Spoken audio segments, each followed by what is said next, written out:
రాష్ట్రంలోని మొట్టమొదటి model హైస్కూల్గా Tadepalligudem ZP high school తీర్చిదిద్దామని రాష్ట్ర ప్రభుత్వ విప్ తాడేపల్లిగూడెం ఎమ్మెల్యే బొలిశెట్టి శ్రీనివాస్ అన్నారు. పశ్చిమ గోదావరి జిల్లా తాడేపల్లిగూడెం జడ్పీ హైస్కూల్ గ్రౌండ్లో జరుగుతున్న ఇండోర్ స్టేడియం వాకింగ్ ట్రాక్ పనుల పురోగతిని ఎమ్మెల్యే పర్యవేక్షించారు. ఈ సందర్భంగా ఆయన మాట్లాడుతూ తన సొంత నిధులు దాతల సహకారంతో ప్రభుత్వం పిలుపునిచ్చిన విధంగా P4 ద్వారా జడ్పీ హైస్కూల్ క్రీడా ప్రాంగణాన్ని రాష్ట్రంలో ఎక్కడా లేని విధంగా అన్ని రకాల హంగులతో రూపుదిద్దామన్నారు. హైస్కూల్ విద్యార్థులకు ఉన్న క్రీడా ప్రాంగణానికి ఎటువంటి ఇబ్బంది లేకుండా ప్రజలకు ఉపయోగపడే విధంగా ఇక్కడ వాకింగ్ ట్రాక్, ఇండోర్ స్టేడియం నిర్మిస్తున్నామని తెలిపారు. ఈ స్కూల్ విద్యార్థులకు అవసరమైన షటిల్, ఫుట్బాల్, ఖోఖో తదితర ఆటల కోసం ప్రత్యేకంగా అభివృద్ధి చేశామన్నారు. తాడేపల్లిగూడెంను రాష్ట్రంలోని రోల్ మోడల్గా నిలిపేందుకు ప్రజల సహకారం ఎంతైనా అవసరమన్నారు. జడ్పీ హైస్కూల్ గ్రౌండ్లో జనసేన నాయకులు ఎన్వి సత్యనారాయణ, ఆయన సహాయకుల సహకారంతో ఎంతో ప్రతిష్టాత్మకంగా ఇక్కడ ఏర్పాట్లు చేస్తున్నామని తెలిపారు.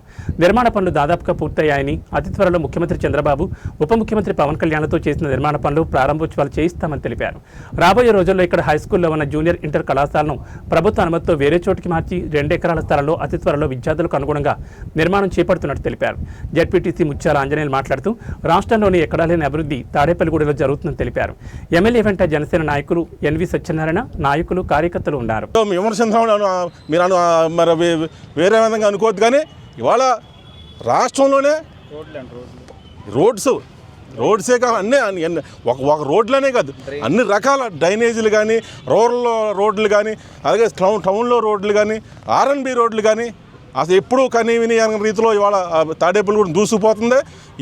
దీనికి నిజంగా ఇంకా జెట్ స్పీడ్లో పరిగెడద్దని చెప్పి తెలియజేసుకుంటూ సెలవు తీసుకుంటున్నాను. అందరికీ నమస్కారం. ఈరోజు హై స్కూల్లో మేము కూడా చదివాము. ఇక్కడ చాలామంది స్టూడెంట్స్ విదేశాల్లో ఉద్యోగాలు చేయనివ్వండి, లేకపోతే ఇదే ప్రాంతంలో ఉద్యోగాలు స్థిరపడినివ్వండి, ఎందరికో విద్య నేర్పినటువంటి హై స్కూలు తేతల రాజేశ్వరరావు ఆ రోజు దాన ధర్మం చేసి ఆయనతో పాటుగా కుటుంబ సభ్యులంతా కూడా ఈ యొక్క హై స్కూల్ని ఇవ్వడం. కానీ ధర్మిలా దానికి ఎవరో పట్టించుకోక 4-5 అడుగుల లోతులో కుళ్ళు నీళ్ళతో ఎప్పుడు ఉండేది.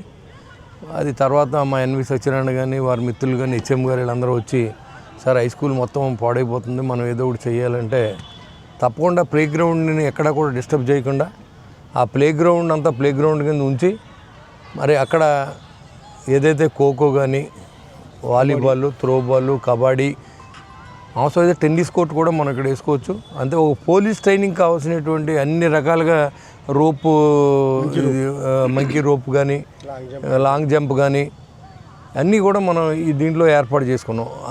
ఆంధ్ర రాష్ట్రంలో ఏ హై స్కూల్లో లేనటువంటి మోడల్ హై స్కూల్గా దీన్ని తయారు చేసానికి అందరూ కూడా సహకరించారు. చెప్పాలంటే మన సంకల్పం, దాన్ని తీసుకొచ్చింది ఎన్వి సత్యనారాయణ బ్యాచ్. అంటే 100 మంది యువకులు పనిచేశారు ఇక్కడ. ఎన్వి సత్యనారాయణ అంటే ఒకటి కాదు, 100.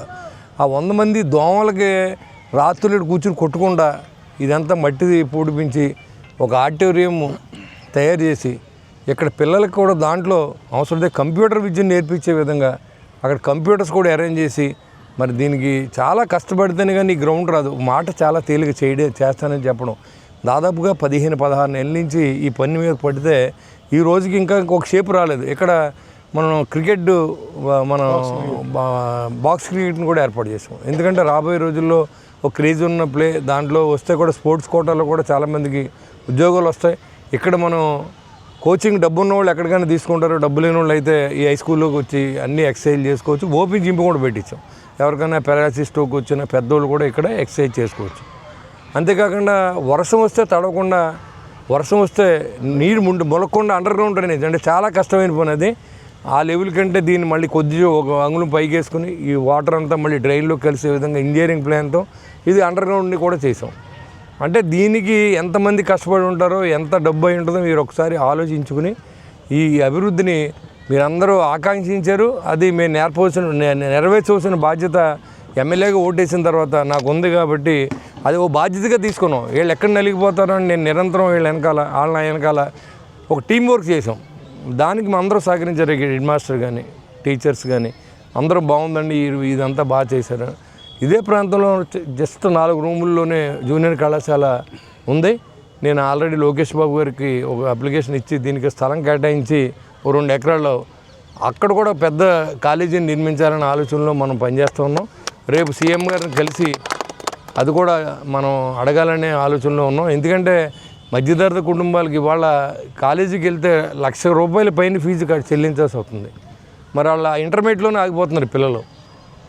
కాబట్టి అవన్నీ దృష్టిలో పెట్టుకుని మనకున్న సమయాన్ని ఈ పట్టణం అభివృద్ధి చేయడానికి ఎన్వి లాంటి మరి అందరూ కూడా నాకు సహకరించినందుకు, మరి మహేష్ గారు ఆయన డబ్బులు ఉన్నా లేకపోయినా ఏదో సర్ది అడ్జస్ట్ చేసి ఒత్తే తీసుకుంటాం, లేకపోతే అలాగే ఏదో నడుపుతూ వచ్చారు అంతా. అంటే ఒకళ్ళ వల్ల ఇది పని మాత్రం కాదు, ఇది నాకు సహకరించడం కాదు, ప్రజలకు అందరూ అభిష్టాన్ని నెరవేర్చిన ఎన్వి గారి టీము, మహేష్ గారు కానీ ఇంకా పేరున ఒకటి పేరు చెప్పలేదు ఏమి అనుకోవద్దు. ఎన్వి టీం అంటే 100 మంది ఉంటారు, 100 మంది పేర్లు చెప్తే మీడియాలో రాదు. కాబట్టి మీరు ఎన్వి టీం అందరూ కూడా దీన్ని సహకరించారు. అదేవిధంగా మా జడ్పీటీసీ ఆంజనేయులు గారు కూడా మరి జడ్పీటీసీగా ఉన్న కాలంలో ఇది ఓపెన్